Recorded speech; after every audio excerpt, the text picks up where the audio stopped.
అందరికీ నమస్తే. ఈ వీడియోని సరదాగా నేచర్‌ని చూస్తూ వినండి. నా మొదటి వీడియోని, రెండో వీడియోని చూశారని భావిస్తున్నాను.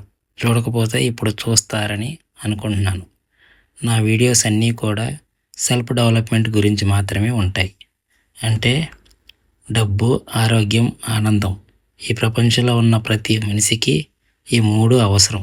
కాబట్టి ఈ మూడిటిని ఎలా పొందాలో, ఎలా సమతుల్యం చేయాలో నేను నేర్చుకుంటూ మీకు కూడా నేర్పించడానికి మనస్ఫూర్తిగా ప్రయత్నిస్తున్నాను. ఇక ఈ వీడియోలోకి వెళ్ళిపోదాం. పేదవారు మరియు మధ్యతరగతి వారు ఎలా కోటీశ్వరులు అవ్వగలరు? ఒకవేళ అయితే ఎలా అవ్వగలుగుతారు? అవ్వకపోతే ఎందుకు అవ్వలేకపోతున్నారు?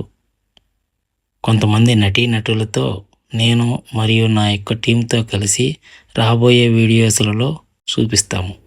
వారి యొక్క గ్రోత్ పర్సంటేజ్ను కూడా పెడతాము.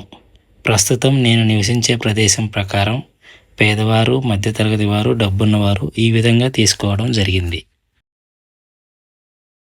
ఒక నెలకి 50,000 రూపాయల లోపు సంపాదించేవారు పేదవారుగాను, 50 నుంచి లక్ష లోపు సంపాదించేవారిని మధ్యతరగతి వారుగాను, ఒక 1,00,000 పైన సంపాదించే వారిని డబ్బున్నవారుగాను భావించడం జరిగింది. దయచేసి నెలకు 1,00,000 పైన సంపాదించేవారు నా వీడియోస్ని చూసి మీ విలువైన సమయాన్ని వృధా చేసుకోవద్దు. ఎందుకంటే మీకు నేను చెప్పేవన్నీ మీకు తెలిసి ఉంటాయి. నెక్స్ట్ వీడియోలో జాబ్ ఆర్ బిజినెస్ గురించి తెలుసుకుందాం. Thank you for watching. Like and subscribe.